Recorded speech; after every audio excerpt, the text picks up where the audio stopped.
Halo, selamat malam pemirsa. Pengetatan penyaluran BBM bersubsidi belum diputuskan, namun sejumlah SPBU sudah memberlakukan scan barcode bagi kendaraan yang ingin beli Pertalite. Kenapa para sejumlah SPBU ini sudah memberlakukan kebijakan scan barcode untuk pembelian Pertalite? Sudah tepatkah kebijakan ini diambil di tengah kondisi ataupun lemahnya daya beli masyarakat saat ini? Kita akan bahas malam hari ini di Indonesia Business Forum bersama saya Putri Windasari dan sejumlah narasumber yang sudah hadir pada malam hari ini. Saya perkenalkan satu persatu. Di sebelah kanan saya ada Pak Satya Yuda, anggota Dewan Energi Nasional. Selamat malam Pak Satya. Di sebelah kanan saya juga ada Pak Trubus Rahardiansyah, pengamat kebijakan publik. Selamat malam Pak Trubus. Di sebelah kiri saya ada Mas Abra Talatov, ekonom Indef. Selamat malam Mas Abra. Dan kita juga sudah kehadiran Mas Arief dan Mas Kiki yang sehari-harinya menggunakan BBM bersubsidi ya selama ini, nanti juga kita akan tanya-tanya. Namun sebelum kita berdiskusi mengenai scan barcode yang saat ini sudah diberlakukan di sejumlah SPBU, kita saksikan dulu informasi yang satu ini. Warga di sejumlah daerah protes karena untuk membeli BBM subsidi atau Pertalite, mereka harus menunjukkan barcode yang terdaftar di My Pertamina. Padahal tidak semua pembeli Pertalite mengetahui hal ini, mengingat sosialisasinya tidak mengena ke seluruh masyarakat pengguna BBM subsidi. Iya, saya belum ada isi bensin kok udah habis ya. Saya nggak ada ngisi bensin hari ini, tapi kok katanya kuotanya habis. Ini terakhir ngisi nih jam 9, 420 liter. Jadi menurut sampean, kalau plat hitam diganti putih tidak bisa beli BBM. Oke, berarti Pertamina punya SPBU punya regulasi masing-masing sendiri-sendiri. Sebelumnya, pemerintah merencanakan untuk memberikan subsidi BBM hanya kepada yang membutuhkan, agar penyalurannya tepat sasaran. Pembelian BBM subsidi diatur, salah satunya menggunakan barcode. Namun, Menteri ASDM Bahlil Lahadalia mengatakan, pemerintah belum akan melakukan pembatasan pembelian BBM subsidi. Sampai dengan hari ini, kami dari Kementerian SDM tetap mempelajari tentang strategi dan syarat kriteria dalam menentukan subsidi yang tepat sasaran. Contoh kita melakukan subsidi BBM. Masa sih orang seperti saya, seperti Mbak mendapat subsidi? Harus kita klasifikasi, kita batasi. Subsidi itu kan harus diberikan kepada orang yang berhak. Siapa yang berhak? Adalah saudara-saudara kita yang golongan ekonominya menengah ke bawah. Yang menengah ke atas, janganlah memakai bahan bakar subsidi yang dibiayai sebagian oleh negara. Kan sudah gaji bagus, sekolah bagus, masa nggak malu? Masa orang mampu kita mengambil hak yang harusnya dikasih kepada saudara-saudara kita yang lebih berhak gitu loh. Saya sebagai Menteri SDM berpandangan sampai dengan belum Oktober itu belum, karena masih dalam kajian. Menurut catatan Komisi 7 DPR, bila ada pengetatan pembelian Pertalite, negara bisa berhemat sekitar 30 hingga 35 triliun rupiah. Anggaran subsidi dan kompensasi energi dalam APBN 2024 tercatat 329,9 triliun rupiah. Jumlahnya naik dibandingkan tahun lalu yang sebesar 269,6 triliun rupiah. Namun di tengah melemahnya daya beli masyarakat, apakah pengetatan pembelian Pertalite adalah kebijakan yang tepat?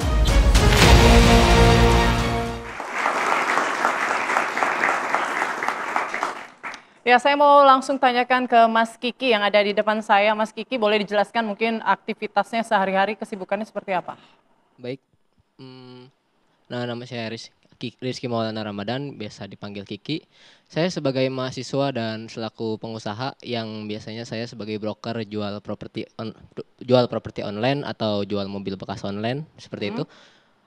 Dalam hal BBM berarti cukup sibuk ya mobilitasnya ya. Berarti selama ini sibuk. menggunakan BBM jenis apa? Jenis Pertalite. Pertalite. Ya. Selama ini sejak kapan? Apakah sudah mencoba menggunakan barcode? Selama 3 minggu ini sudah mencoba mendaftar, namun belum juga berhasil. Jadi selama belum berhasil, akhirnya gimana beli BBM-nya? Mungkin cari tempat yang masih bisa berlaku tanpa barcode. Ya, seperti itu.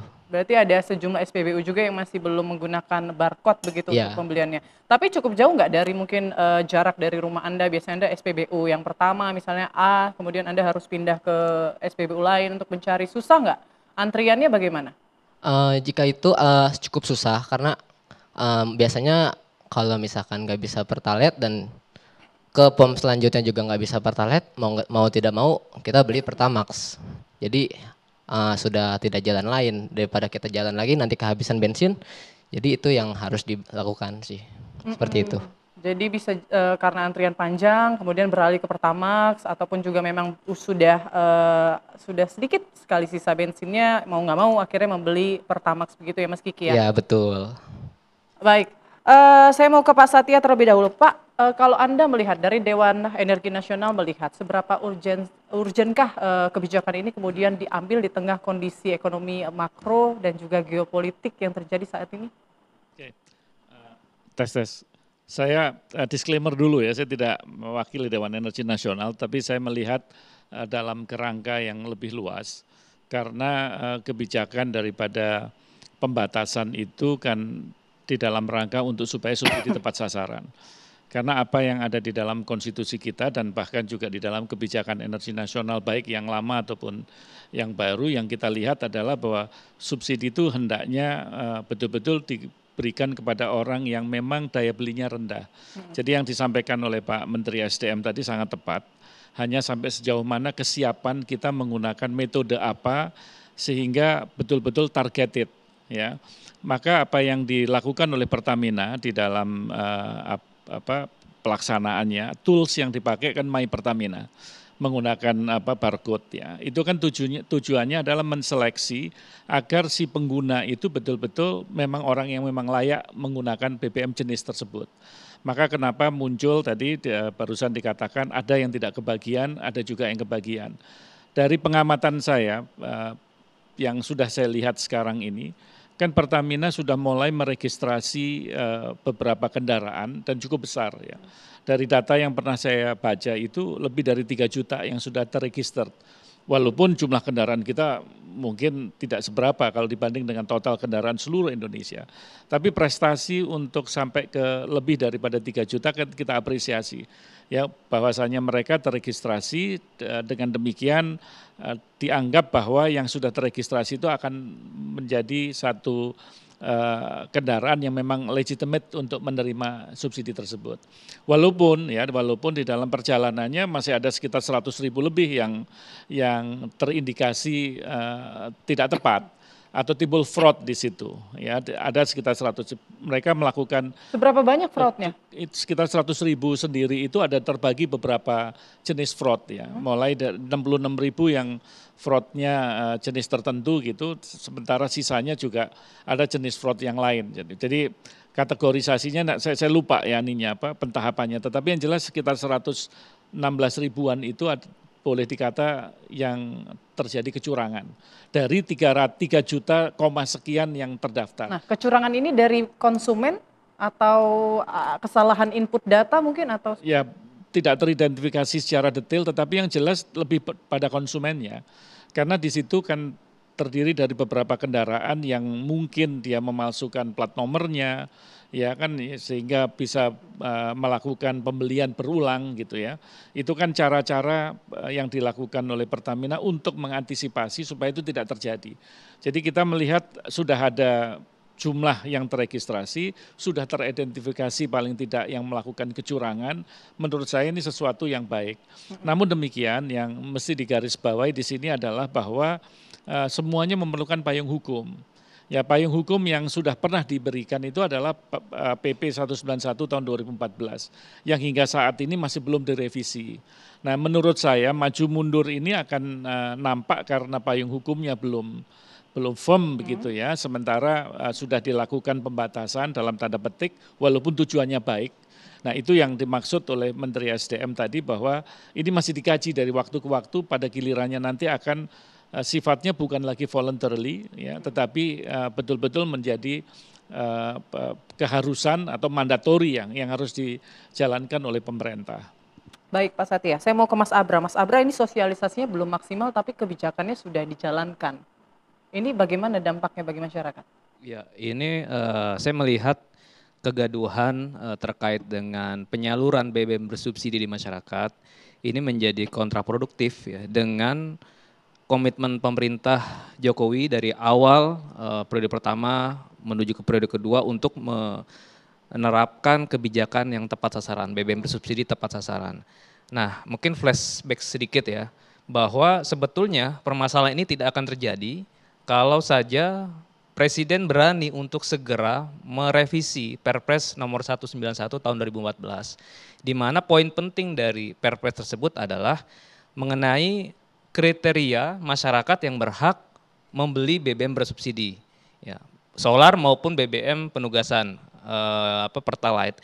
Nah, masalahnya dari tahun ke tahun ini terus diulur. Nah, yang ada justru masyarakat dibebani secara psikologis untuk secara administratif melakukan pendaftaran. Bahkan 3 minggu tadi Mas Kiki belum terregistrasi. Dan pemerintah ya berulang kali menyampaikan pesan yang tidak clear, yang tidak jelas. Misalnya awalnya 17 Agustus akan dilarang untuk pembelian tanpa mendaftar.